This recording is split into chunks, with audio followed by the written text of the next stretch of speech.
Hey, it's Conrad Thompson. Thanks for checking out the podcast here on YouTube. Be sure to hit the subscribe button and the notifications bell. You'll get a notice anytime we upload some new content. And when I'm not asking Bruce, hey, how big was Batista's? Well, you know. One of the things I like to do is help people save money. And if you're watching this video right now and you're in a 30-year loan, man, you're overpaying your single biggest bill and you may not even realize it. I want you to do a little experiment for me. Take your calculator out, multiply your monthly house payment by 360 payments. That's how many payments there are on a 30-year loan. That big scary number, that's your total of payments. You're looking at that number? You know you can do better. Keep more of your own money right now and go to savewithconrad.com. Or maybe you've got credit card debt. Man, it's not a matter of if I can save you money with that. Your average interest rate on a credit card is more than 20%. And by the way, all the interest you pay on those credit cards, it's not tax deductible. Whereas the mortgage interest, well, that is tax deductible. So if you owe this debt, it's up to you how to pay it back. Doesn't it make sense to get the cheapest rate possible and the greatest tax deduction possible? Find out how much money you can save right now for free at savewithconrad.com. You don't need perfect credit. Even scores in the 500s can be approved, and it's no cost out of pocket. But maybe best of all, we're licensed in more than 40 states. We can help more families than ever before. But how much can we save you? Find out right now for free with a quick quote from savewithconrad.com.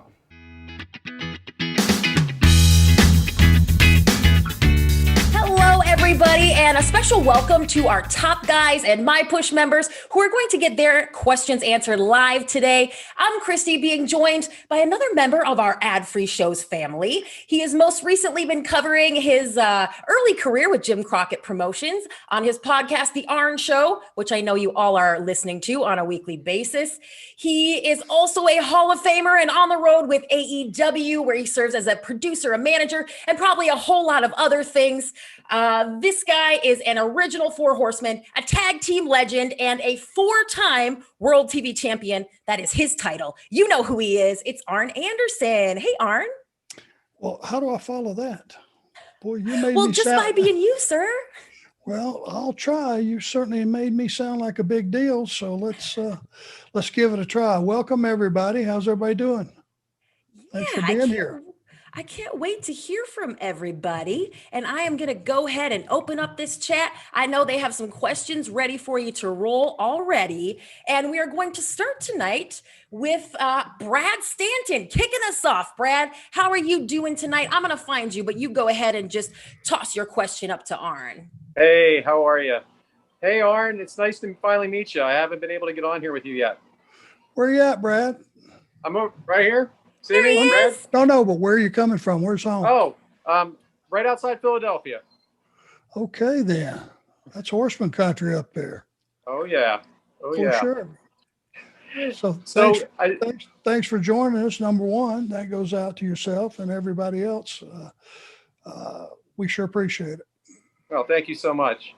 So I'm really happy for you that your son has joined you in the business. And I've been in the car business for 20 years. And I always say that I don't want my kids anywhere near the car business. And I was just wondering, as you were going through, your wrestling career and you started having a family, did you ever say that to yourself, that you didn't want your kids to be in this business at all? I didn't form an opinion. I never encouraged them or discouraged them, ever. And my first son, Barrett, my older son, he never led any inkling that he wanted to be in the business. So it wasn't one of those things that we even discussed. I mean, I think he could see, and along with his mom, that, man, it's time consuming. It's tough business, coming home hurt and traveling and being gone all the time and missing everything. Now with the younger one, we didn't have a lot of discussions about that. I was already retired as a wrestler before he came along. So the only capacity he knew, me in the business is being a producer and backstage stuff and not actually being a wrestler. And he didn't bring it up until one day. He was about a sophomore in high school, and he just were sitting there watching something on TV, sports of some sort, and he looked over at me and had either seen something online or read a podcast or just something, and he just asked me a question. Dad, what do you think about this? Was this a good idea? Or da da da da da da. I said, what are you talking about? And it was a wrestling question. I went, what makes you ask? And he said, well, I've been watching some stuff and studying, and I would, might like to give it a try. And I went, okay. So I tell you what, it's way too early to be talking about that. But I tell you what, today's world, you got to have an education. You got to be computer literate and all these extra things. You go to college, you graduate, you get a degree.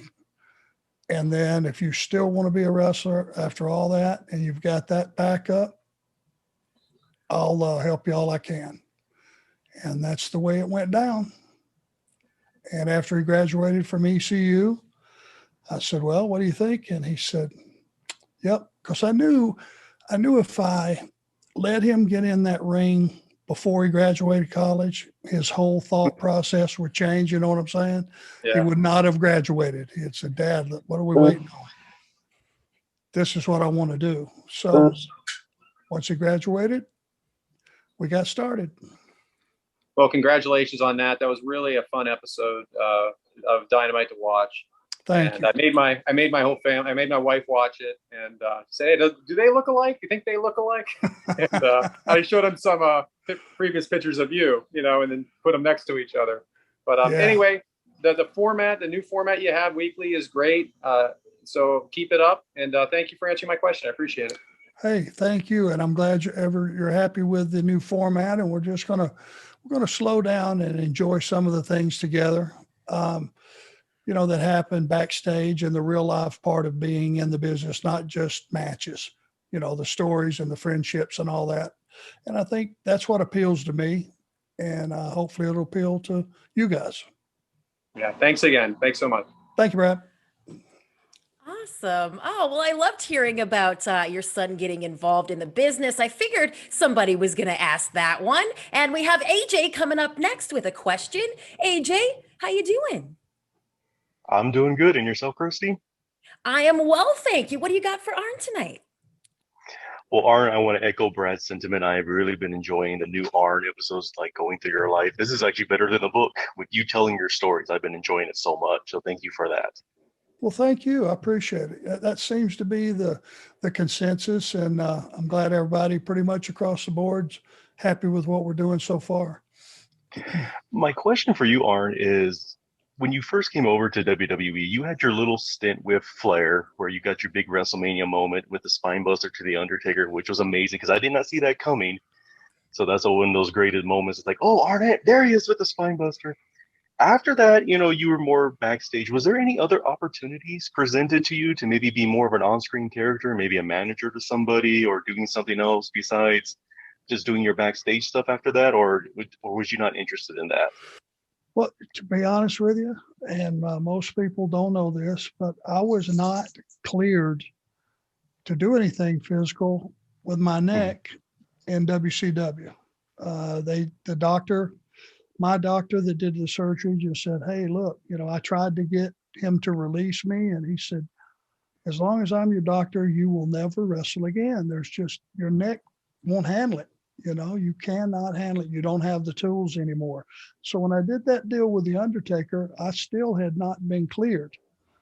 So we got away with one, and it was my WrestleMania moment. I was so honored and thrilled to be in that situation, and it worked out well. And it was one of those things that you can kind of hang your hat on.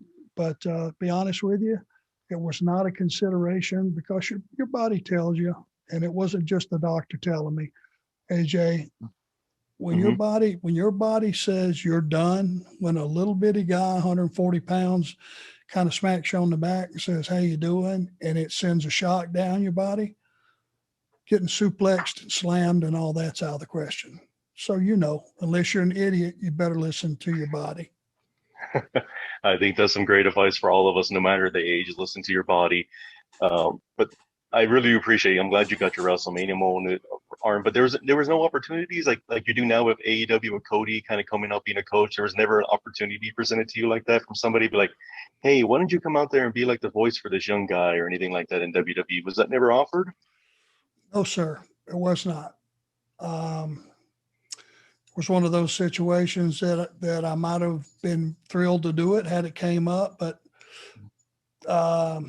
the position they had for me was what I was doing. And to be honest with you, there was never a time other than just some goofy backstage stuff. We did a little Shockmaster bit. And then I did something with Ascension and those guys, the other guys, God almighty, backstage, but it was just, comedy parts, nothing with any teeth in it. So who knows?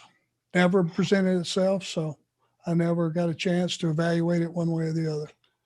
I think it would have been great if you got the opportunity, Arn. But just thank you for taking the time to speak with us this afternoon. I really appreciate it. And I can't wait to see what's next for Arn on the Arn episodes. I'm looking forward to more history.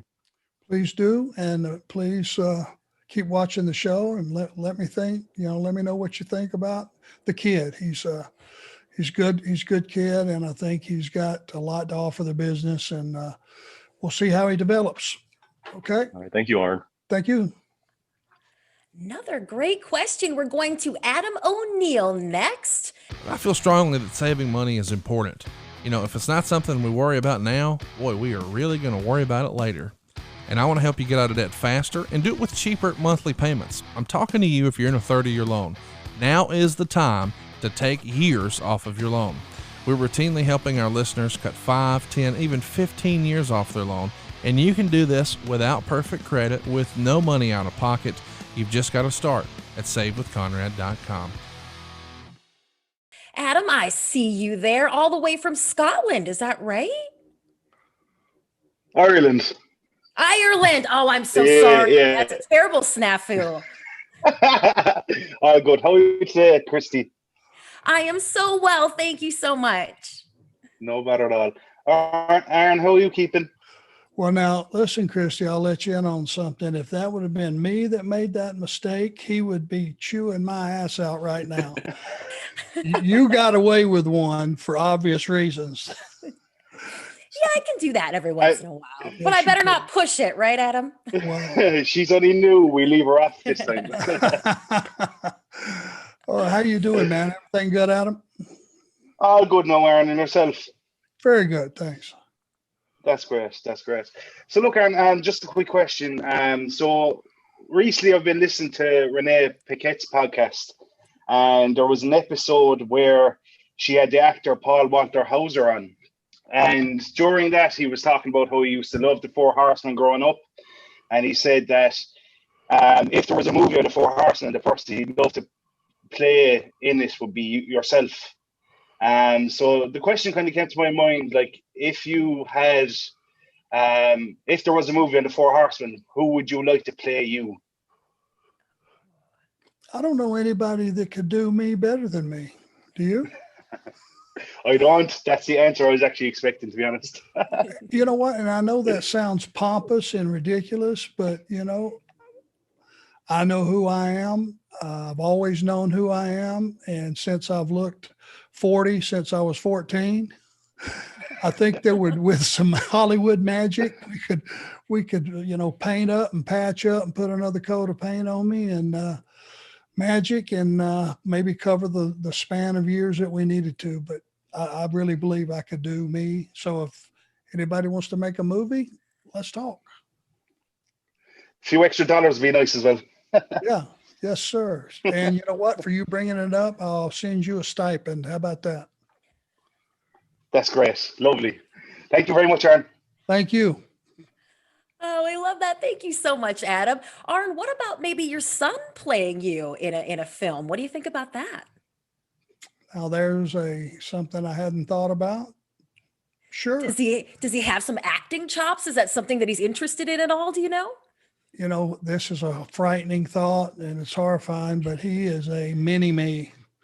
Oh, And so once he's been around long enough that the audience will accept him being himself, He's a real smart ass. He's just like the old man. So could he pull it off? Yes, 100%.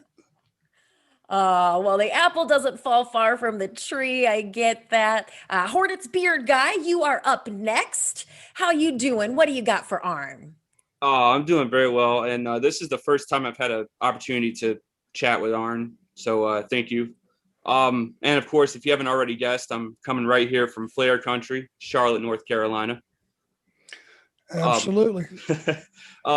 Digging the podcast, especially hearing all the old Charlotte, wrestling stories, and that could truly be a like an entire podcast in and of itself. Just you telling all the stories when you're here in town. I'm pretty sure it could be done. Couple questions. First, a sports question, then a food related question. Do you have an outlook for the Carolina Panthers for this season? Have you been following any training camps, any good or bad? What are you feeling about the Panthers this season? Well, for day one, this family has been huge Panther fans. It's the home team. Love football, love sports. And I was just scared to death during the off season that, our tailback number 22 is such a prize CMC, to anybody that had him. Were you afraid that he might get traded for a plethora of players or some huge He's a mistake? stud. Absolutely. Yeah, absolutely. I was thinking he would have gotten traded. I mean, that, especially with Kuechly retiring, if Christian McCaffrey would have gotten traded, I mean, that would have been, you're talking about a rebuild entirely. And I think now they're trying to build the team around, number 22. They just need to get a double tough fullback that can take some snaps, get some yardage, take some of those carries away from him, in my estimation, but not just be a blocking fullback. I think the NFL's evolved to where now fullbacks can catch passes, they can run, they can do all those things. And it'll give you a variety. If that guy is a top-notch running back, what's wrong with putting them both in the backfield on a given time to where you don't just know who's getting the handoff? I think that's the issue. We don't have a lot of mystery on running downs. It's give it to McCaffrey. And like any running back, he's going to take a lot of abuse. So they need to be some alternatives as far as who's getting some reps. Yeah, well, we'll see. I mean, he needs to just maybe put the spine buster to a couple of those guys this season and, get them like that fire under them, and let's get to the playoffs. Second question, when you do have time at home here in Charlotte, where do you like to get a bite to eat? Where can we see Arn Anderson? It's a good local place. Beef and Bottle is incredible. Okay. Over on South Boulevard, you know where that is? Oh, yeah. Yeah. Not too far from the JJ's Red Hots, I think. It's like in the. Yeah, if it's Billy Graham and South Boulevard, if you're coming off the interstate, you're heading up Billy Graham, and you get to South Boulevard, you make a left, and it's about a quarter of a mile up on the left. It just looks like just a shack. Man, right. They have. If you like fried oysters and you like big steaks and you like talk to me. Crab dip, brother, they are phenomenal. Come on now. Phenomenal. Yes, sir. Nakado's Japanese Steakhouse over on 51. Yep. It's probably, we've been going there since it opened. I don't know how long that's been, 20 years plus. Awesome food. I'll tell you what, my favorite place is South 21 Junior. Now, I'm sure my wife is right there. Is that the place that has great breakfast? Is that the same place I'm thinking about? Yes. Off, yep. Right there off, not too, going down Tryon a little bit. There you go. Yes, sir. There's some hidden gems, in Charlotte. You bet. If you search. Big guy like me, trust me, good eats aren't hard to find. Brother, I like to eat too. It's one of those things that guys we're grown ass men. We can enjoy a good meal, right? Come on now. Yes, sir. All right. Well, thank you. That's all I got for you.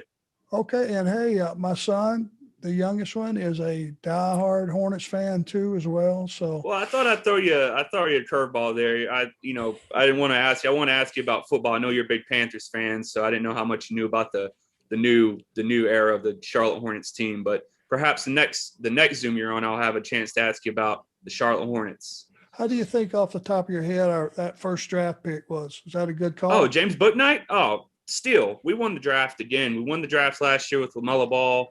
We won it again this year, number 11. That's always been a lucky pick for us. We got Kai Jones, another first-round pick. I was actually at the Spectrum Center last night for the draft party, so we got some good guys in there. Nice.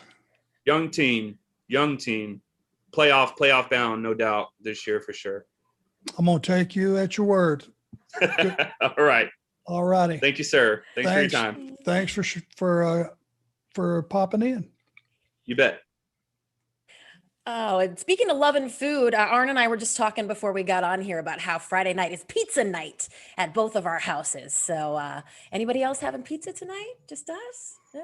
Maybe Michael McClanahan, who is coming in next with a question.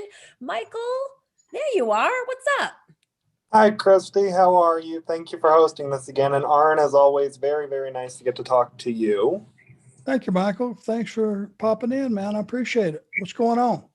No problem. First, I just want to say, like everybody else, I love the new autobiographical format of the podcast. I think it's something really unique, and it's great to hear these stories directly from your perspective. But if you don't mind, I'd actually like to talk about a topic that's a little bit more current. I know recently CM Punk has been making news about a potential return, but I don't want to talk about that. I want to go back to Money in the Bank 2011, which was 10 years ago, right around the time of the infamous pipe bomb promo. And I was curious, do you have any memories of that time frame of maybe working with John Cena and CM Punk? Did you have any involvement in structuring the Money in the Bank ladder match? And if not, do you just have any general memories of that time frame that you could share with us this evening? Thank you so much for your time, by the way. Oh, thank you guys. Are you kidding me? We appreciate you. I had pretty much all of John Cena's matches from day one up until probably the last 8 months or so that I was there. And some other guys started taking a few of his matches. But I took them from day one and worked with John and had a skull session every Monday, sometimes every Monday, Tuesday with John. And Punk, if I remember correctly, was suffering for some health issues. And, he was over big time with our audience.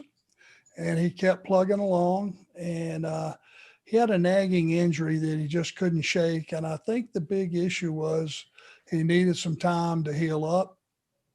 And that was not being provided. Now, don't hold me this 100%, because the closed door meetings between Punk and the powers that be, that were things that were kept personal and confidential. But I know the pipe bomb, promos really got over because they were as close to reality, I guess, as you could possibly be, if not 100%.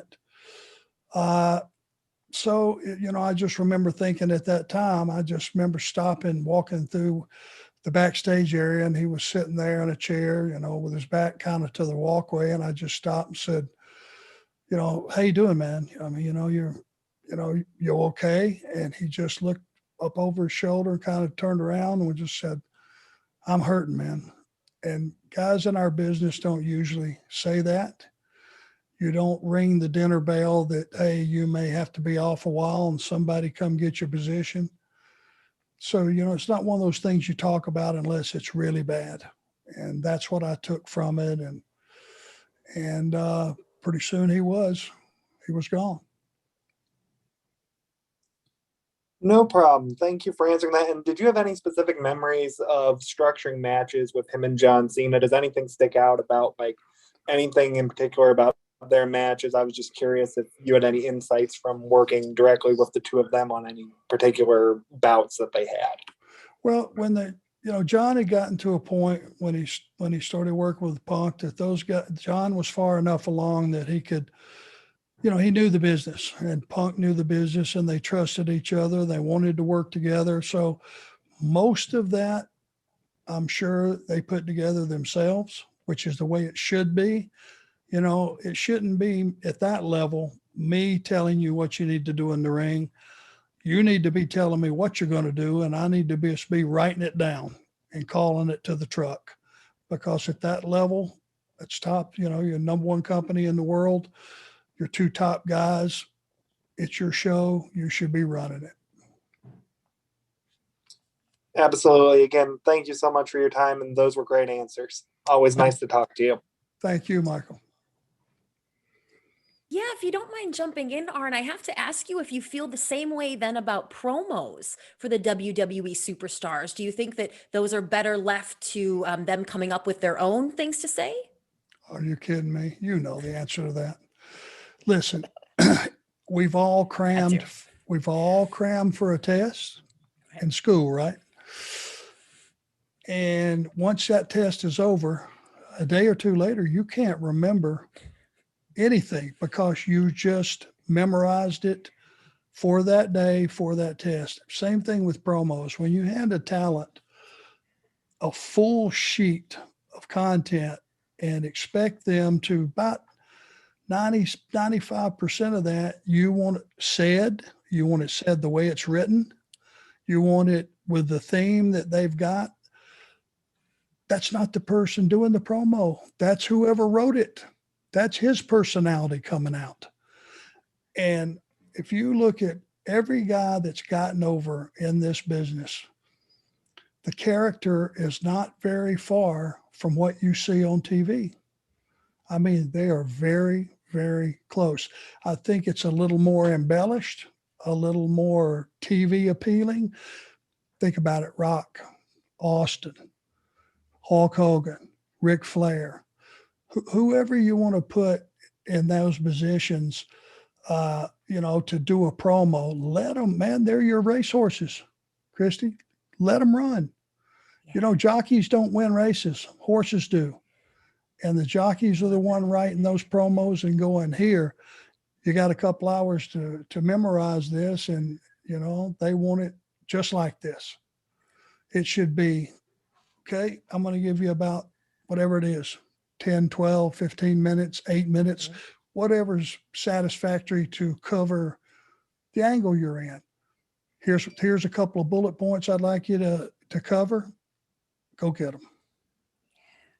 And I thought you might say that. Well, nobody wrote any of those promos for CM Punk. Right.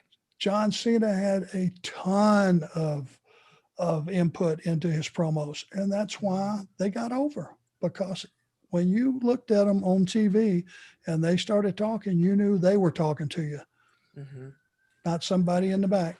You know, no disrespect to creative, that's their job, but this is a ad lib business, and it comes from the heart, it comes from the brain, and it comes from the delivery, and you got to have all those things to make me believe what you're saying is correct. Yeah, absolutely. Just had to get that one in there. Thank you. And we are welcome. going next to Al and Danielle. You two, I love this. We got a couple in the house, y'all. How you doing tonight, guys? So good. Have you got on that shirt that I think you got on? I'm just trying to contribute here to the Mr. and Mrs. Lundy Fund.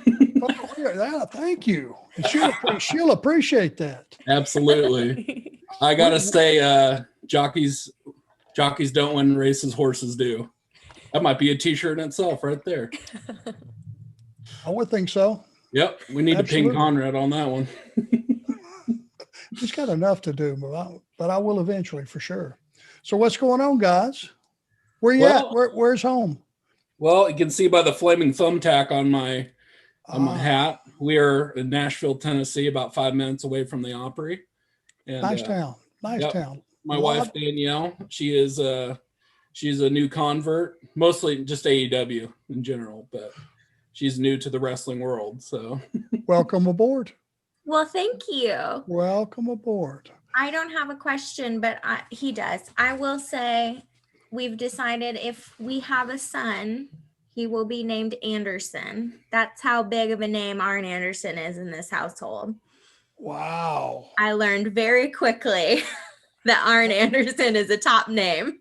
Holy smokes. I am very honored. That's tremendous. So I must have did something right along the way. I think it's all those spine busters you put in back in the day. Doing something right. I'll take it.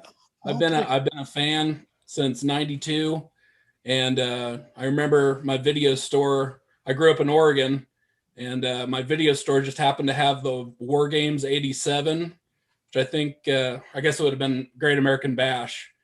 But I remember that match. It just played it over and over again.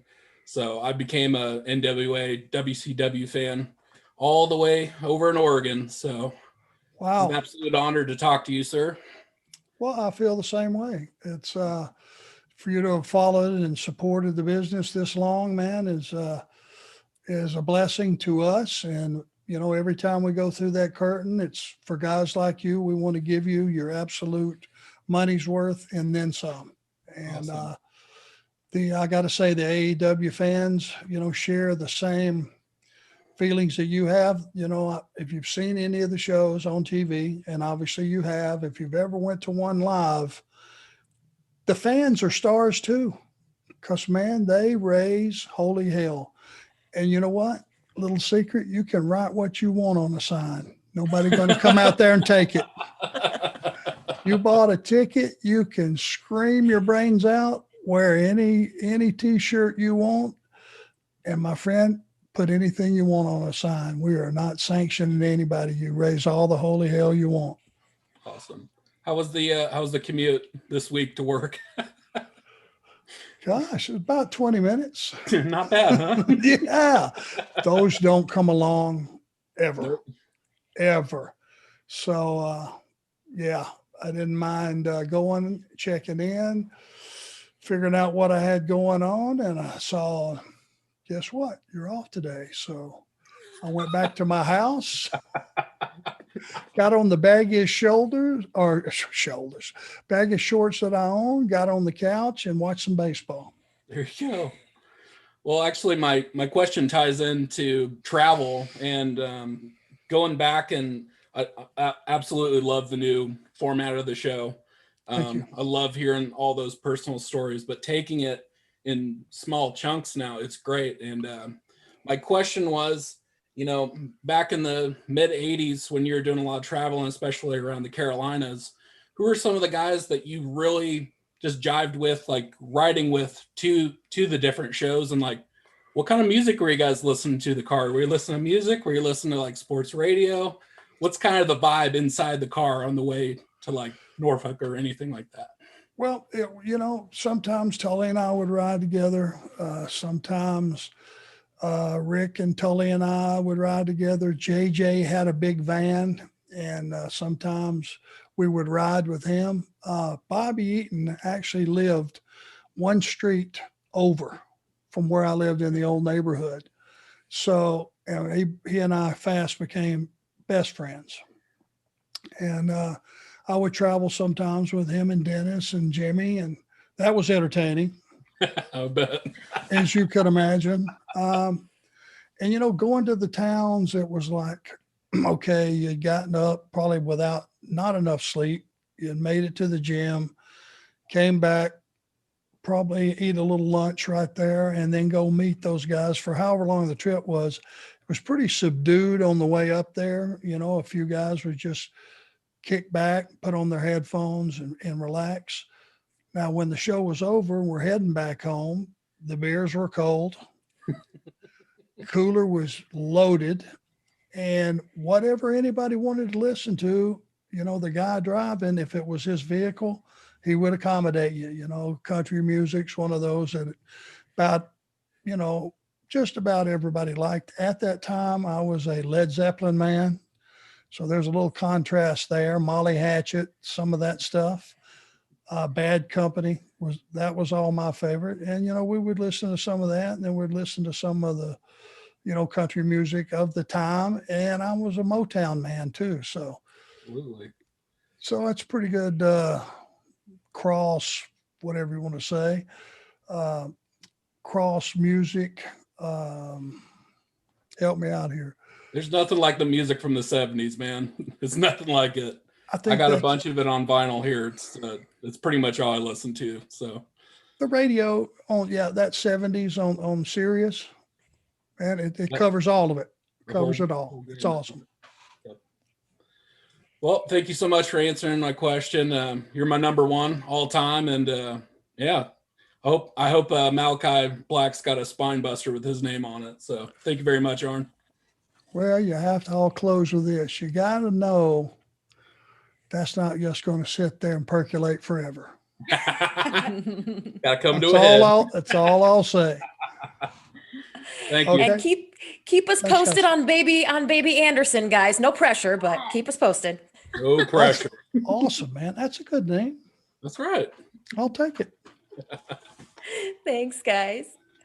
Oh, wow. What an honor. Well, AJ Espinoza is coming up next, and I don't think we're going to see AJ, but I bet we're going to hear him. AJ, are you there? Oh, that's a no. All right. We lost AJ, but No, I was here. I went earlier, Christy.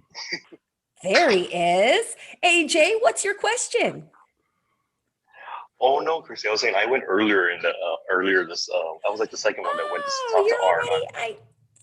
Yes, I thought that sounded familiar. All right, Yeah, Derek. so I want to share and pass on.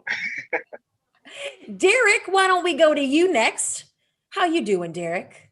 I see you. And we're just gonna unmute you. Unmute. Okay. There we are. Okay. Hello. Can you hear me now? Is this thing on? Yes, sir. Oh. Loud and clear. Hey, Derek. Okay. Well, first, it doesn't show, but I'm like visually shaking because I'm actually speaking to one of the members of the Four Horsemen. So, on your legend. So I thank you for. Think you Oh, muted. he unmuted again, or he muted again. I think you muted yourself. Can't Oh. hear you. Mute. There it is. There we go, Derek. Okay, now we good. got you. All right. All right. Well, it's a pleasure. Thanks for sharing this space with us. I'm, definitely the biggest Four Horsemen fan, the biggest Arn fan. I definitely want that Spinebuster t-shirt, sweatshirt. So that's one of the things I'm going to do a Google search on very soon. I just wondering. Pro wrestling tees, Derek. Pro Wrestling tees? Pro wrestling tees. It's got believe it or not, I've never had a shirt my whole career. And now I've got about 20. So there'll be a selection for you to choose from. Okay. Okay. So yeah, I have to find, like, I need another reason to waste my hard-earned money, but definitely I'll go to Pro Wrestling Tees and make sure my wife doesn't find out where the money's going. Good call. We won't Good tell. call. Good call. Yeah, I'm originally from New York, hotbed, one of the hotbeds of wrestling, but I'm in the Northwest now. So I guess one question I have is, does AEW have any plans on coming to the Pacific Northwest? I would love a Seattle stop. I am absolutely sure of it. Right now, we're going on the East Coast. We were just out in Texas a couple of weeks, and we're with the Miami. We will definitely, I'm sure, eventually work our way to the bigger cities there, probably Portland, Seattle, out that way. I hope that's drivable for you. Mm-hmm. I'll find a way. I'm sure we're going to make our way out there. We're just like everybody else. We're so thrilled that everything's opening back up and we can have some live audiences, because I know wrestling fans have been, you couldn't go for a year and a half. I just look at it, if I'm a guy that likes going to the movies, and that's something that I really, really like, and I go every 6 weeks, 8 weeks, or whatever it may be, and then suddenly for a year and a half, you're just cut off.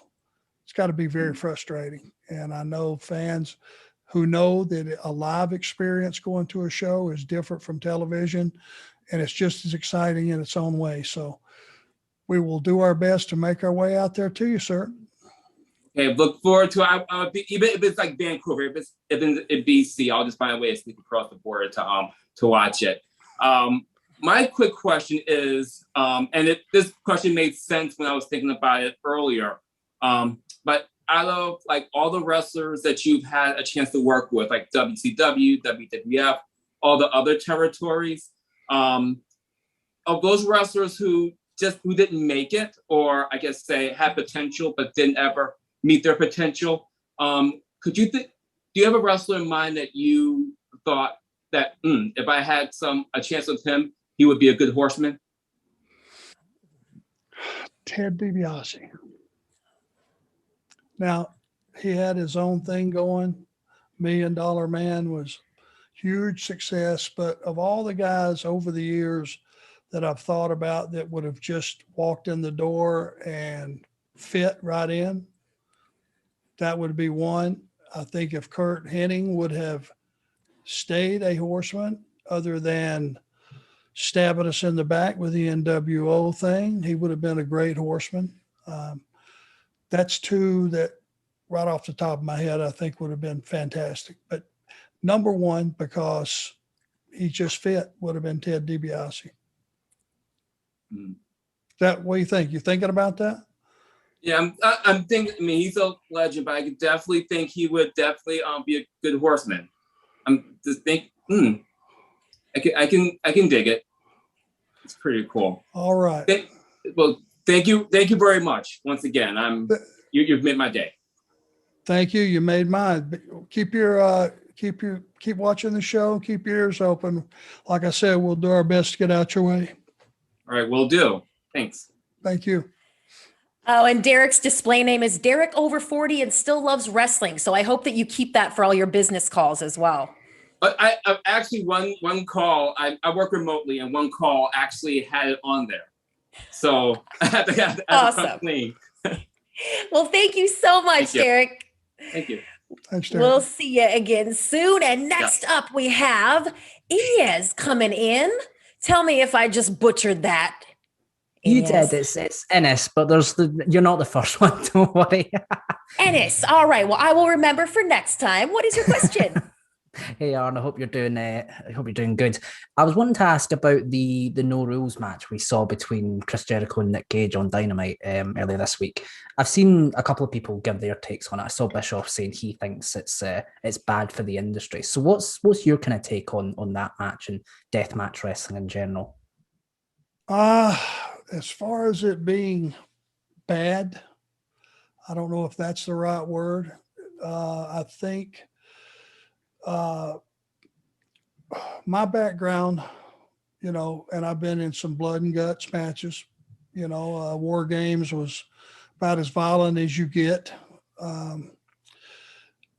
It's not my decision to say what should go on our television or not.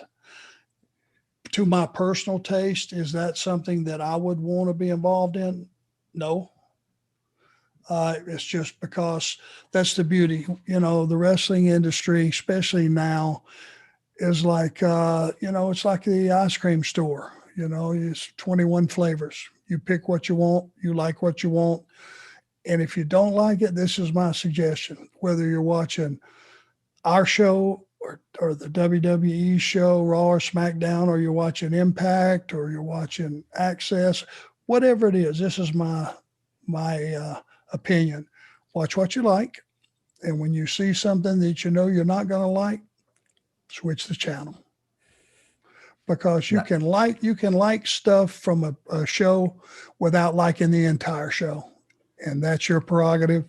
Flip it off. Just do me a favor. If it's our show you're flipping off, flip back in a little bit, because we'll have something that you will like after that, I assure you. Definitely, man. Thanks very much, and I'm looking forward to seeing you on Dynamite soon. All right. Where are you, just for curiosity, where are you at? I'm in Scotland, so I'm glad to be able to join this call before midnight for once. We had a blooper earlier. You might want to call Christy. I heard. on the carpet. Thanks, guys. Well, hey, you're a long way away, my man. I appreciate you showing up. It's probably the middle of the night there, isn't it? It's 11:45 at night. So it's not the latest I've been on one of these calls, but pretty close. Well, I appreciate you staying up. Thank you. Thank you, man. Sleep tight. Yes. All right. And we are going to Drew next up. Drew, what is your question for Arn? Oh, Drew, you just have to unmute yourself. No biggie. Sorry There you about that. Thanks That's okay. for thanks a lot here. I'm originally from Southwest Indiana. I live now in West Texas, but growing up in the mid to late 80s, early 90s, y'all would come to Terre Haute, Indiana, and Evansville, Indiana, and I'd see you at the Hallman Center, and I'd see you at Roberts Stadium. And hate to say it, Arn, but I'd boo you. But Nice. That's the ones that's my favorite. When someone like you, a nice, clean cut young man, says, you know what? My grandmother hated your guts. she I want to did. jump out of my chair. I wanted to ask you, because sometimes my questions would come up on the podcast, and I wanted to ask just kind of a follow-up to one on WrestleMania 18. After you spine buster the Undertaker, it seems to me that should have ended the whole match, and it would have made a better match. And to quote your podcast buddy there, what say you? If I would have been an active wrestler and been in a position to give it back to him, which the Undertaker has earned in spades, if we could have got away with one that day, I think it would have been the reason that worked is because I truly believe I was able to, get down there without being seen. It was like I just appeared, poof, out of nowhere. And that was the appeal for a lot of people. So when I slid in, hit him with a spine buster, rolled out, disappeared out of the side of the referee, if we were going to have Rick win, that's how we would have done it. Mm-hmm. And the audience went, holy shit, that's it. He's going to win. That's right. But without something in the future to give it back to him, I thought it was just fine. He's the Undertaker. Right. He overcomes adversity, and him doing what he did, I thought was fine. It did not dampen the mood for me. Business is business, and you always have to think about what do the fans deserve? What does your story deserve? What does your opponent deserve? It's not about me. So I hope that answers it. Absolutely. I watched it then, and to hear JR just, you know how JR went. He'd get so excited, and then you couldn't understand what he was saying, and that's Arn Anderson, and then it all happens. It was just like, wow, this is going to happen, just exactly how you just said it out there. So, one other thing I wanted to ask you, you told this story, and I never laughed so hard on a podcast when you told this story. You were, I think it was Cowboy Bill Watts, called you out, and he hit you upside the head. He called you Lars, and I that still cracks me up. Were you ever able to get back at him for that in any way whatsoever? I mean, that was just, what a crazy situation. Well, being a little bit of the backstage loudmouth / clown that I have been my entire year, I nickname guys, I bust guys' balls all the time. The fact that I had worked for his company was my first real, besides, a few weeks in Pensacola, Florida, that was my first territory. So he started me in the business. He sent me to Atlanta to become an Anderson. He had a pretty good, history with me. So for him to look at a team meeting, we're out at center stage, we're all sitting in the stands, and he's going, guys, your kicks have got to get better, and your punches have got to get better. And he looks over and he goes, Lars, come here, Lars. Get Lars. And everybody's looking around. Who the hell is Lars? And you, Lars. And me? Yes, come here. And I got up and just walked about, 10 paces towards him. And he just went whop right in the head. And he went, that's how you throw a punch. And he crossed my eyes pretty good. And he goes, okay, go sit down. So I walk over and sit down. When that meeting broke up and I get to the back, guys are just walking up to me and looking at me and just busting out laughing. Oh my gosh.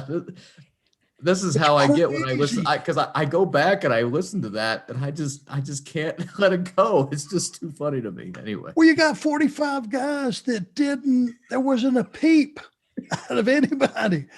And he walloped me pretty good. Bill Watts is not a little man. Oh my goodness.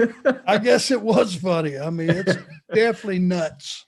Well, looking back on it, I'm sure it was at the time. You had to be the most stunned person in the room going, what in the world just happened? Yeah. I mean, I'm trying to figure out the Lars thing as I'm walking towards him. And all of a sudden, it really didn't matter what he was calling me. He just crossed my eyes pretty good.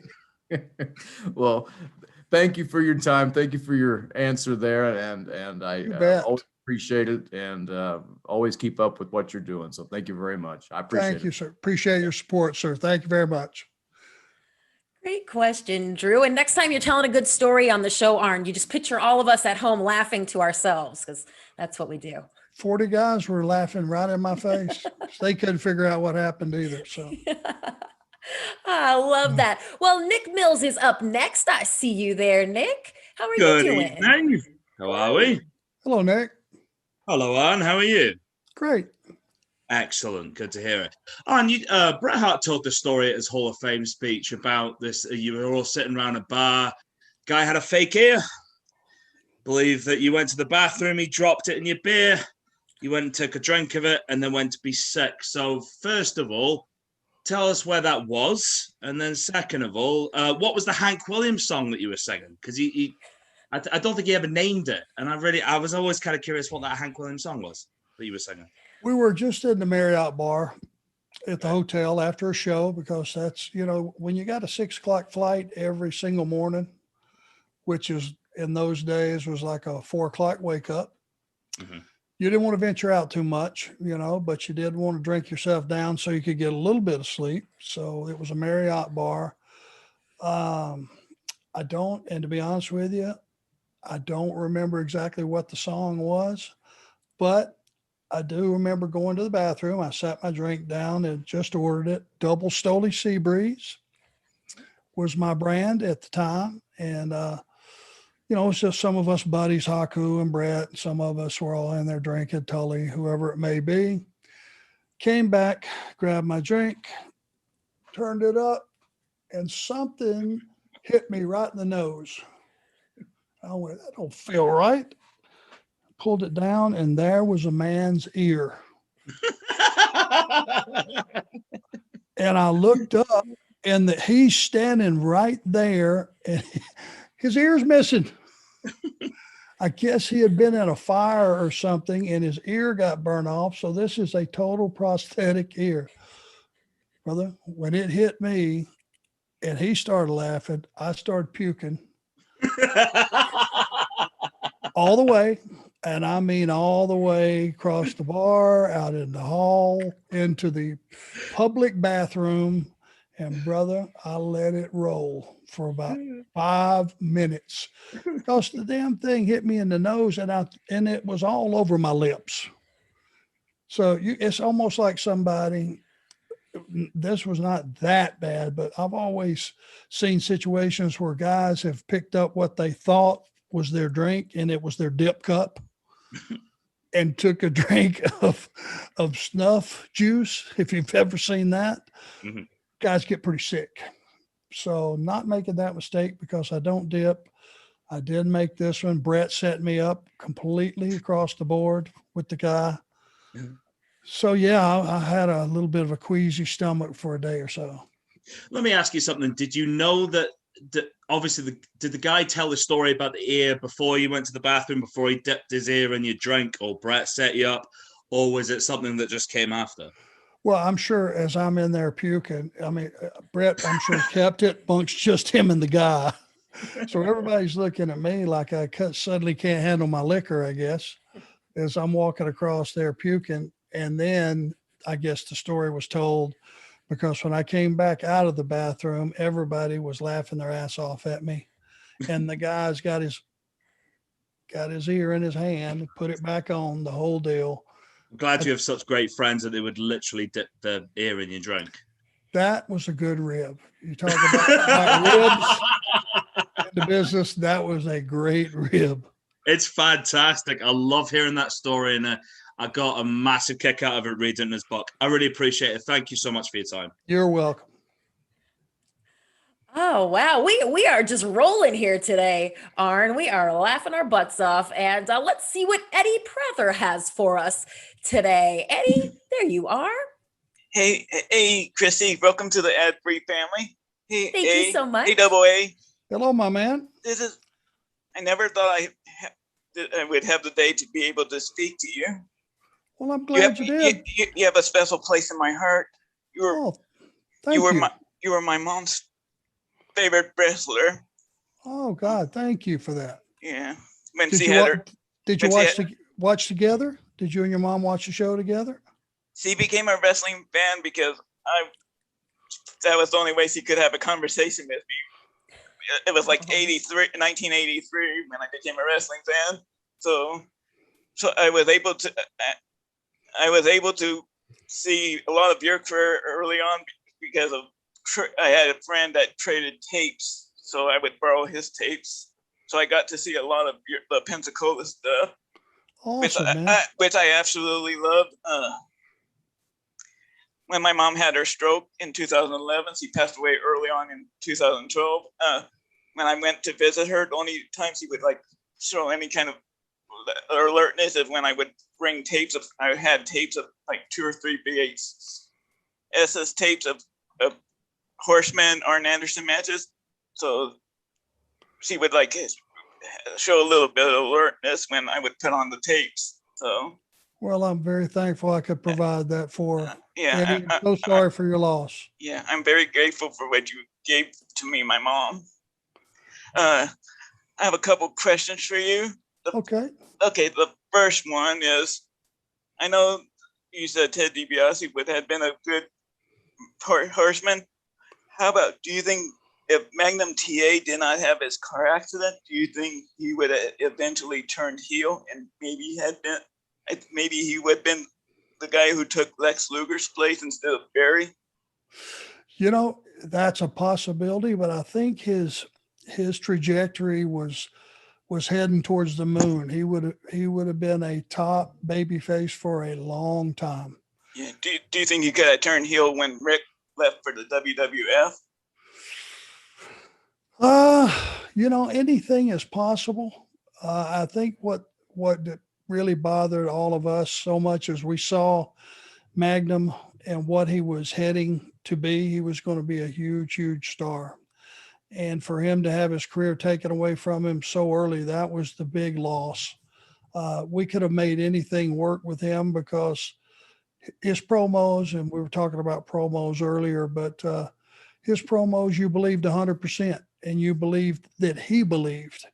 And I think he would have been a very big star because he looked the part too. With his promos, he had that like a little bit of anger with his promos, like that intensity. And yep. we know the history about Dusty Rhodes' best buddies always turning on him. So yeah, you know what? I didn't think about that. That's right. It might have happened. I won't say that it couldn't have. It certainly could have. Yeah. And my second question is, when Conrad put your name in the same sentence as Van Hammer, did a spine buster come into your mind to put on Conrad? I don't think that'll do it. I think he's got an aluminum baseball bat beating coming after that. I've done some bad things and I've done some rotten things, and trust me, I am not pristine. But to put me in the same sentence as Van Hammer, that is cruel and unusual punishment. Oh man, I was like, when I heard that popped out of his mouth, I was like, did he really say that? If I'm correct, and you will know this, I mean, I don't bust Conrad's balls. I'm probably the only show that he doesn't get ate up by everybody, right? You and Jeff Jarrett, because both of you kind of have somewhat similar like calm, cool personalities, while JR and Bruce Pritchard, they get a little bit red ass. And Tony too, right? Tony Giovanni Tony. Too? Well, that may change if he keeps this up, because I know he said that just to get a rise out of me. So He got what he wanted. Yes, he did. Yeah, he stabbed me in the heart. He in the back. Way in the back. No one should ever be compared to. I would bet. Please send him that on a Twitter or something so that he sees it to our account, will you? Yeah, I will. I just, that's as low as you can get. Van Hammer. People always crucify Eric Watts for being the son of Bill Watts, which I think it was unjustified because Eric could work a little bit. Van Hammer, no. Well, I defended myself, so you let him have a shot, and we'll just call it even. Maybe he won't make that mistake again. Hey, thank you for taking my Christian AA. You betcha. It's been such an honor. I can't wait. Not this year, but maybe next year. Top guy of thing I might be able to attend. So I can't wait to be able to meet you face to face. So. Be my pleasure. It's been my honor, my friend. Thanks for. And congratulations on your son's debut. He's looking really good. Thank you, sir. I much appreciated. He'll appreciate it too. Thank you. Thank you so much, Eddie. Great there questions. And we are going to John Lopez next if he is ready. John, are you ready? I am. Good afternoon, Christy. Good afternoon, Arn. It's so nice to get to talk to you again, Arn. I wanted to ask you, because of Tony's show and your show, I've gotten a lot into 80s Mid-Atlantic wrestling, which I didn't back in, when I started watching wrestling was in the 90s. So I hadn't had a chance to go back, but you guys have really got me into it. And somebody that was not in my radar, but I really been entertained by is Paz Watley. And I wanted to ask you if you ever got the chance to be like in a program with him or work with him, and like any memories of him. Yeah, Pez was great, man. He was really good, right? Very good performer. Yes, and great promos too. Very energetic. 100%. Most of my time with him was WCW.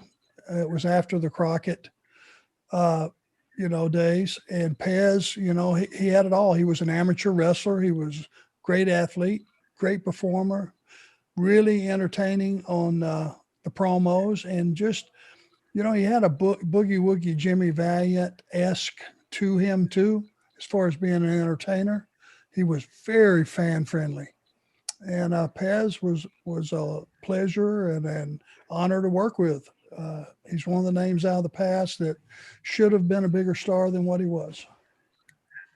Yeah, I feel the same way. It was so nice to get to talk to you, and I hope you have a great day. Thank you. Appreciate you. Thank you. All right. Thank you so much. I'm just manning all the buttons here. Who is next? That's a great question. That's my question right now. Next up, Blake, are you in the house? Blake is not in the house. Somebody wave. Give me a little wave if you've got a question. Hey there, Josh, my man, here to save me in my moment of need. I know you got a good one. Well, Mr. Anderson, since we're telling all old dad stories, this one will crack you up. God rest my dad's soul. I told him that you got fired, and he said, good. Now John Cena won't break Ric Flair's record. True story. He was so excited that you got fired because John Cena wouldn't be able to break Ric Flair's title string. So that's my dad's story. He ain't as excited as I was. I did a standing gainer in my living room. I bet you did, man. I bet you did. Well, over the last 15 years, you've got to work with two of the greatest, and I love to hear about the mindset of great athletes. Can you tell me a little bit about how what's motivating John to come back, because he really doesn't have to, and what motivates Cody to keep pursuing greatness when he is the man at AEW when it comes to EVPs? What drives these guys at this late in their career to be their very best? Well, John certainly, like I said, has pretty much got into Hollywood. he's pretty much in now, I think. And but I also think that it's not lost on John that the wrestling industry and wrestling fans and WWE they gave him the platform to be noticed by Hollywood. So he is in debt to them, and I think he knows that. And him coming back, especially after the pandemic, I could see John wanting to do it for his fans, which are a lot of them are children, as we know. And this 47-year-old. And that 47-year-old. And so he wants to give back for everything that you guys have given him. And I could, if I asked him that question and him saying, hey, man, I want to take some time. Fans have been through a rough time with this pandemic. I want to give something back. I could very easily see him saying that. And I would believe him 100%. Now, Cody, was always a kid that knew he could step out of his dad's shadow, but he always wanted to embrace who his dad was. A lot of people would say, okay, he's riding his dad's coattails. No, he's not. He's paved his own way. He left WWE and he was making a ton of money for guys like you and I. I mean, he was making a hell of a living. But he knew that he was going to bet on himself and go out into the world and see if there was any demand for Cody Rhodes, and there damn sure was. And I'm sure he was in on the ground floor with the company we're working for now, as far as brainstorming and putting that together and having an alternative to WWE. And that's what it is. And he is the face of WWE, and that's no knock to any of the other EVPs or any of the other talent. He's just a guy that if you're going to explain to me, and I've never seen it, what AEW wrestling is, and I need it explained to me and where they're heading and what they're doing, he's the guy that can deliver that message. Does that make sense? Completely. And as head coach, I would love for you to try to hoodwink Tony Khan to make it so Cody can get a chance at the world title, because that was 2 years ago. And I think Cody deserves a shot at the world title. So if you can do that for me, Arn, I would really appreciate you trying to find a way to make that happen. I'll do my best. And I'm digging those Carreras sitting on your nose too. Well, yeah, I've been wearing these now because of you. And not only does it provide great sun protection, but it provides a lot of my wife jabbing me in the ribs when all these chicks, when I was in San Diego last week, gave me the eye like you were in Pensacola. She jabbed me a couple times. Well, she must understand you're a damn good looking man, and that's going to happen. Hey, like peas in a pod, two guys with giant heads and big hearts. Thanks, Arn. Thank you, my friend. Oh, thank you so much, Josh. We are a stylish bunch here, aren't we, guys? We are going next to Mike Whitaker. There you are. Hello, Mike. Hey, how you doing? How you doing, Arn? Hi, Mike. What's up, man? I'm doing good. So, my question to you is, if you walked into Dynamite today and Tony Khan said, you got a match, you're free, you're clear, you're good to go, who would you like to pick the match with?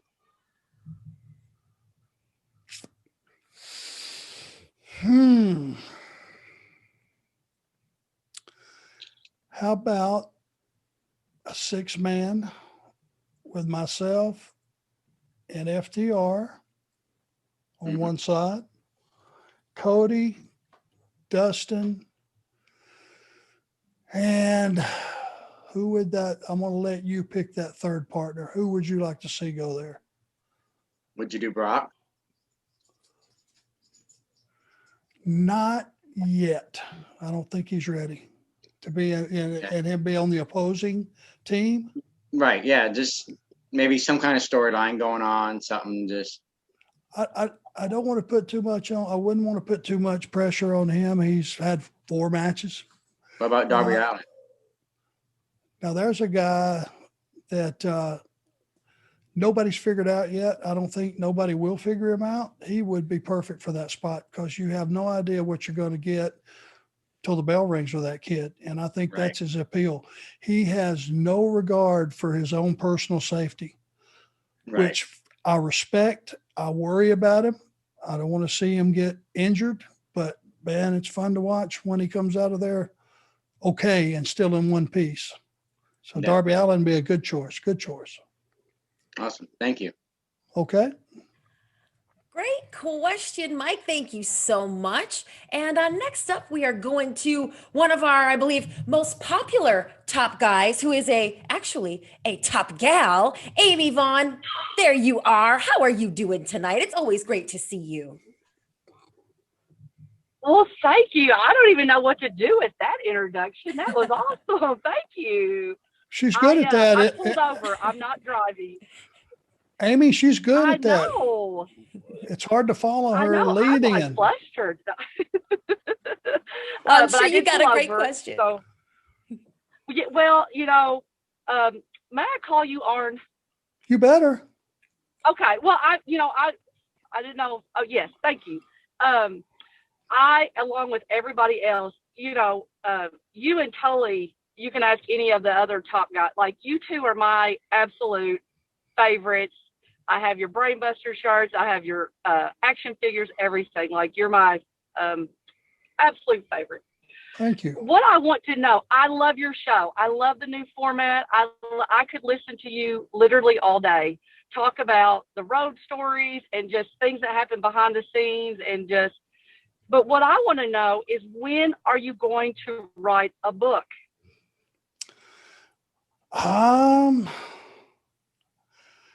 I think I had one book that was like the first part of my career, but it was not like a autobiography of everything. And I think my son, when he gets a couple of years in the business and makes more of an impact, which I know he's going to do, he has a lot of aptitude and a great attitude for this business. I think you guys are going to be proud of him.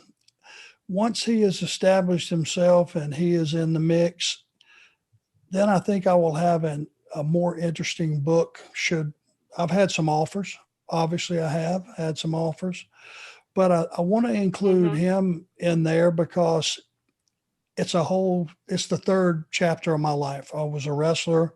Then I was a producer for 20 something years, producing television and an agent. And now I'm going back to this coaching role and helping him break in the business, which I think is the third chapter. And once that one doesn't have to be complete, but let it be in full swing, I think would make for a much better read. Sure.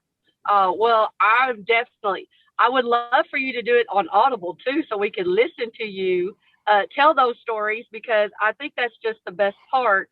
I'm really looking forward to, fingers crossed, meeting you at Top Guy Weekend, because I'm definitely coming. And again, just listening. I just love listening to those stories. And I'm an 80s kind of child, I guess. And so I started off listening to Memphis, and it's just grown since then. And so, like I said, I just love listening to the stories of the road and the backstage and different things like that. It's just the thing that makes me it's my favorite thing about being a wrestling fan. It's just to listen to all those stories and traveling that you all do. And that's why I love your show. It's just, like I said, it's absolutely one of my favorites. Well, thank you. I appreciate that. It's, you picking those years. I've said this many times, 85 through 89 were the golden years of this industry. And anybody that hasn't went back and studied those years, and the different companies and, just the different product that it was a wrestling product. It wasn't a sports entertainment product. And the Jim Crockett years, where if you look, go back and look at it with a different eye, and you just see all those guys were tremendous performers, but every one of them were different. Now we weren't, and that's what, these kids today, they ask me, give me some words of advice. And I just say, no matter what you do, whether it's your costuming, your look, your promo, your work, the things you do in the ring, be different.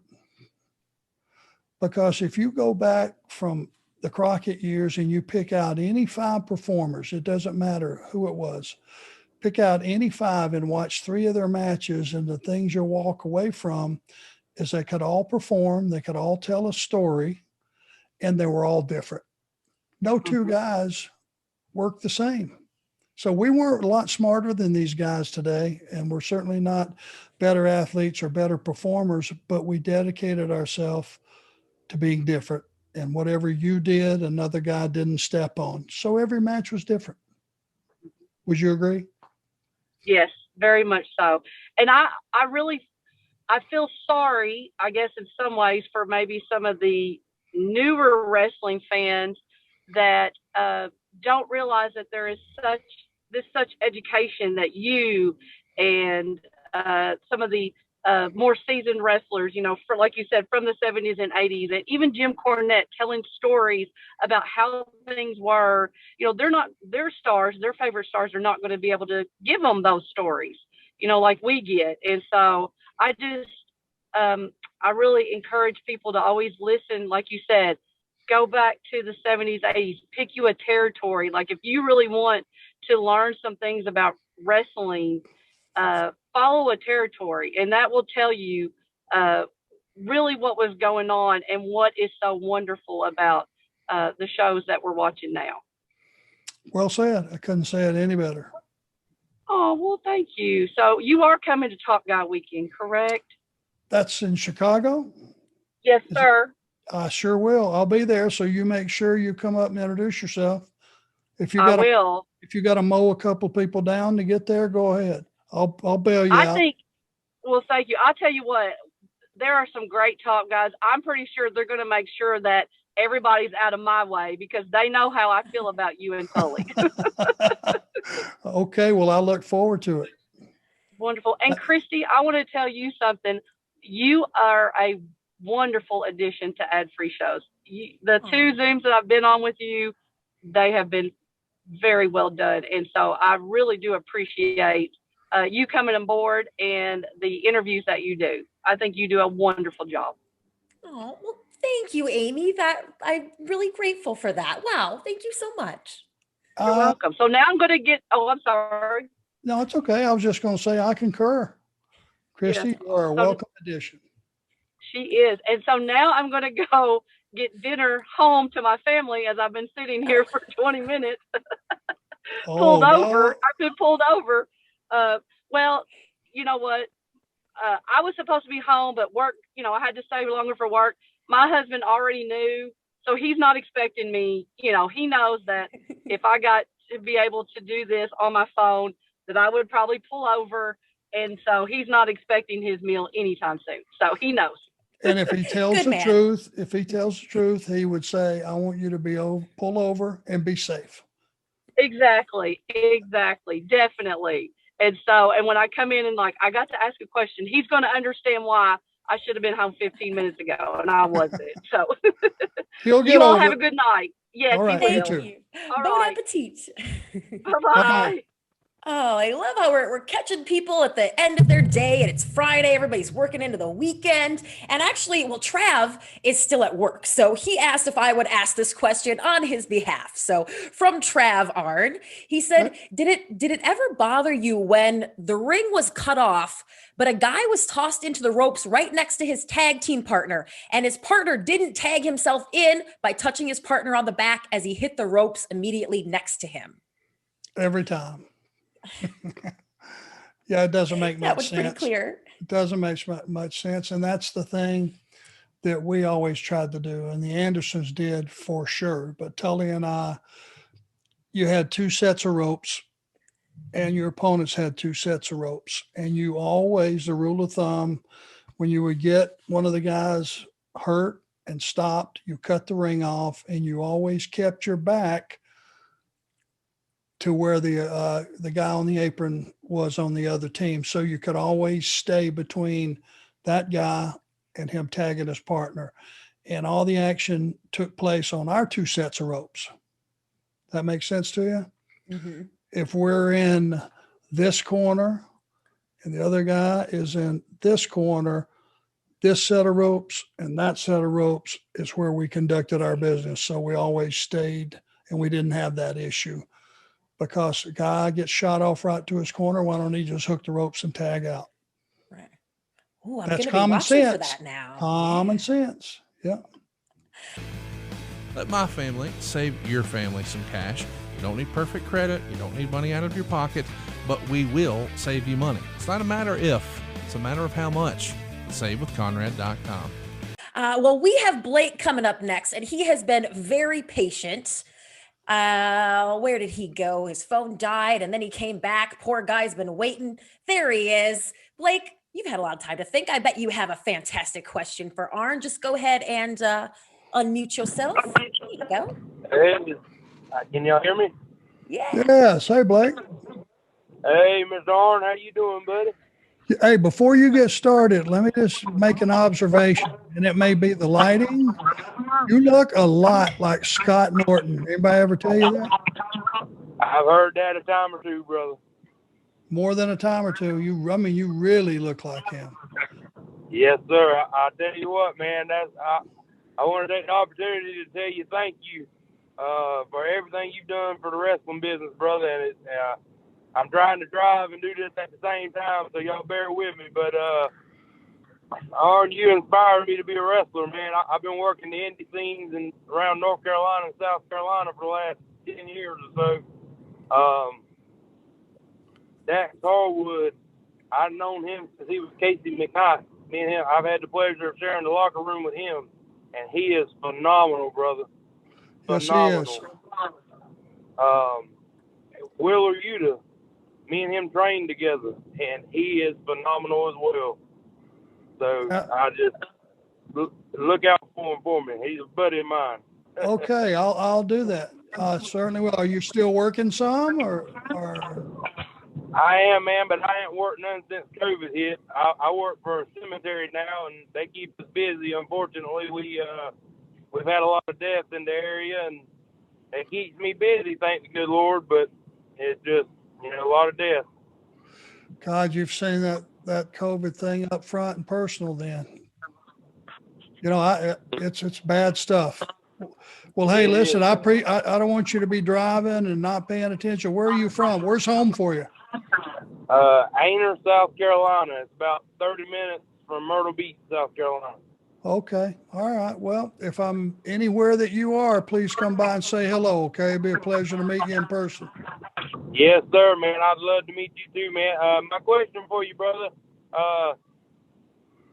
cutting promos, man, the fire that you have and just the realism and everything that you put behind every promo you've ever cut, man. It's just awesome. I can't even put it into words how much different yours are compared to other people. You know what I mean? And thank you. How do you get that fire, man? I know I try to whenever I'm cutting promos when I get the opportunity to anymore. I try to believe every word I say, and that helps me, I guess. But what's some advice you can give? Well, that is the key, is believing that what you say is 100% accurate and true. And here's something that I put in my head. You gotta remember, I was put in a position to be standing there with J.J. Ric Flair, Ole Anderson, and Tully Blanchard, who all had more experience than me. I was the rookie of the crew. They all had more credibility than I did. They were all better than I was. So here's the rookie walking in, and that's what I had to go up against. And so knowing I couldn't have the pizzazz that Ric Flair could have, or Tully Blanchard was one of those guys you wanted to reach through the screen and choke him. Ole Anderson scared me to death, and he was my partner. And J.J. Dillon was the word-wise not announcer, but he was our manager, but everything he said was so articulate. I had to carve out a niche, and the only way I could figure out was go, hey, you're in over your head here. You got to prove to not only the audience, but yourself and your partners that you belong in this spot. And that's what I would think about when I went through the curtain or somebody put a microphone in my mouth. Be believable, be credible, be one of those guys that believes what you say, and, go out and do what you say. And just be that guy that when I threaten a guy, I made good on it. And that's the key to my interview style, if that makes sense. Absolutely, brother. The first time I was on TV and got to cut a promo on TV, they turned me heel, and I was listening to some of your old promos, and you talked about there's 2,000 people in this wrestling organization, one that can talk a big game and one that can back it up. And I used that in my first promo, man. So not to say I stole from you, but I'd be stealing from the best, that's for sure. Well, we all steal from each other. So, Blake, that's cool. Thank you, brother. Not take up too much time. Thank y'all so much for this, and y'all have a good day. Y'all pray for us. Yes, sir, we will. Best of luck to you. Thank you. We will do, Blake. Absolutely. And a wrestling historian is next on our list. We just got a couple more. If I didn't get to anybody, make sure you drop a note there in the chat. A wrestling historian, are you there? Yes, can you hear me? Yeah, go for it. Mr. Anderson, how you doing, sir? Very good. You? Not too Ooh. bad. We met a couple of years ago at StarCast, and I asked you how long it took for you to write your book, and I believe you said it was only a month. I think so. How did that come together, getting that on the book? Well, it was a friend of mine, Bob Blackburn, who had been in the business for a minute, but then he was a financial advisor, and he was my financial advisor, and we became good friends. And he said, there's a book out there, and you should write it because I think people would read it. And he got it published, and it was on a very small scale, and we pretty much sold the rights to Amazon. And they've been carrying that book for, God, I don't know, ever since it came out. What's that? Probably 24, 25 years or something. But I just tried to make it, part wrestling stories. And there's a section in there, favorite hotels and restaurants and favorite music and all that. And I just wanted to make it a light read, just something that you could read in a couple of settings, no big deal. And, not get too heavy into anything, and just make it almost like, getting a double thick USA paper and reading it. You get everything and, all the different, topics of the day. So that's what it was. And it's still around. Yeah, I thought it was pretty cool that you got to do that, because around that same time, I believe Goldberg and DDP had their books. I think mine was before that, and it was never going to encroach on those guys, totally separate. Obviously, they have different stories. Mine was a more diverse story, I think. So, I don't know if you got a chance to read it or what you thought of it, or. You actually signed it for me for WrestleMania 34. Okay. What did you think? Well, I get, because you come from that generation, so I understand you want to protect the business and you don't want to throw people under the bus. You have a very long career, so it's okay. For that kind of.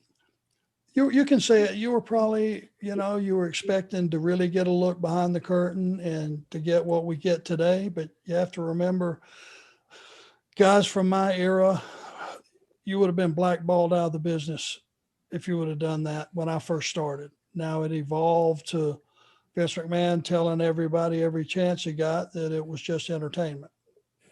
Right. I was still one of the guys that came from that era, that you protected the business, because if the house went down, guess what? You couldn't make your house note, couldn't pay your bills. Unless you drew money and the company made money, you weren't going to get paid. So it came from a different era, and I wrote it kayfabe. It was intended to be kayfabe, because even though a lot of people were going on media shows and everything and going, hey, it's sports entertainment, I wasn't doing it, and couldn't be held responsible for it. And that's the way I felt at the time. I've certainly loosened up with the podcast because I was troubling with letting everybody in. And this may help you. And this is the only way I can explain this, my feelings about the business. If I took my wife and 2 boys when they were younger and we went to Vegas, and let's just say I took them to David Copperfield, and we sat there for 2 hours and we paid a handsome chunk of money, and we saw all these amazing things that we couldn't figure out. How does he do that?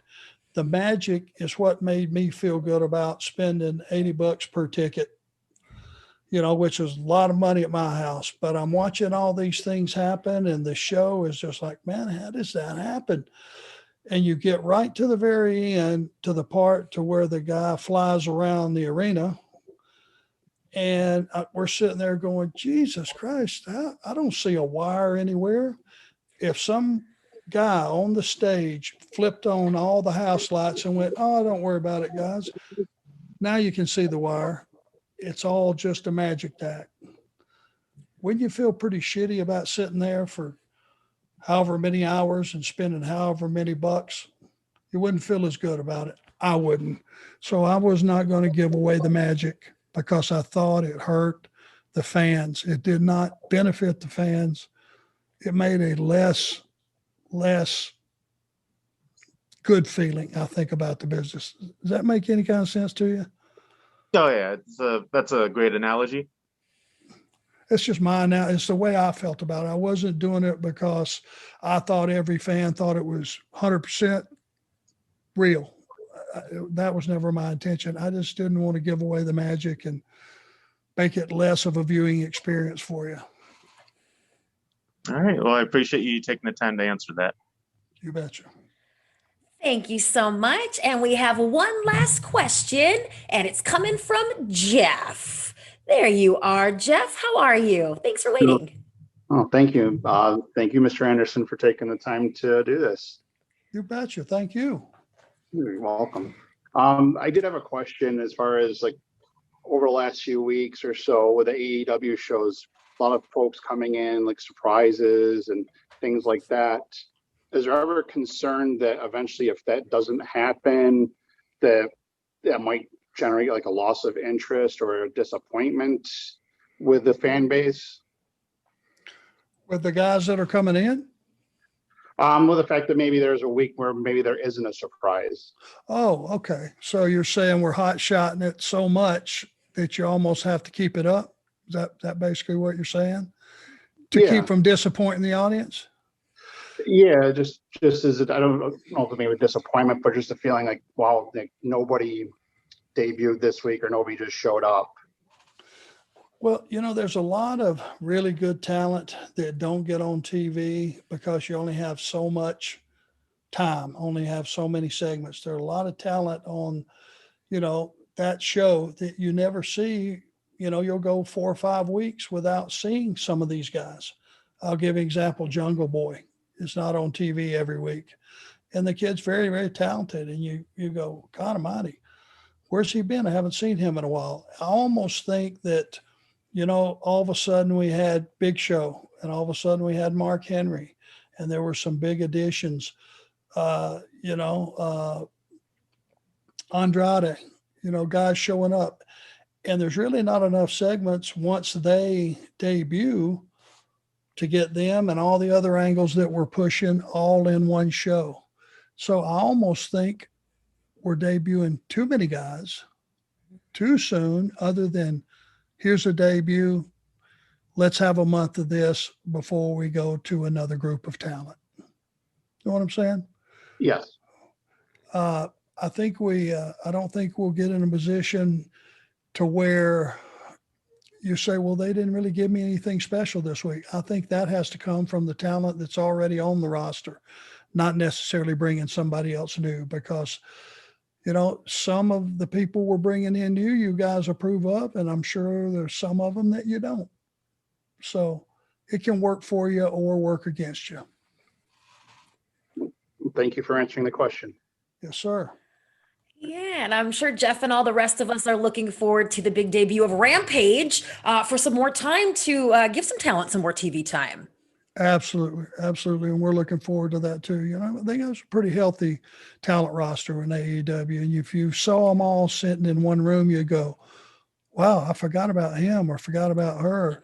Unless you're in a current angle, it's hard to get everybody on TV, and that's just one of those things that you figure out and you realize it, and you just have to do your best. Tony Khan has a tough job, but I think he's doing an excellent job with it, and the show has been kick-ass, and it will continue to be kick-ass. I can assure you that. Absolutely. And I know myself and all the top guys and my pushers here, we will be watching. And my gosh, Arn, people are going to name their kids after you. They've enjoyed watching you with their families. And we have certainly enjoyed hanging out with you tonight. So thank you so much for letting us pick your brain. And we'll be listening to The Arn Show. The honor is all mine, guys. Anything we can do, we're all one family here. And I just want you to know we appreciate all of y'all. Christy, now you're included with myself. And, we appreciate everything you guys do. Thank you. Yes, you all are welcome. And if you are listening to this later, remember you can get it early and ad-free by signing up at adfreeshows.com. And you could have been here asking Arn a question. So we hope you will join us next time, and we will see you all soon. Bye-bye.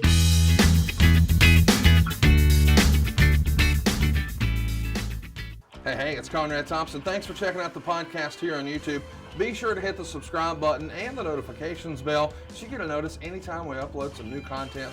And go save yourself some money right now. If you're in a 30-year loan or you have credit card debt, it's not a matter of if I can save you money, it's a matter of how much.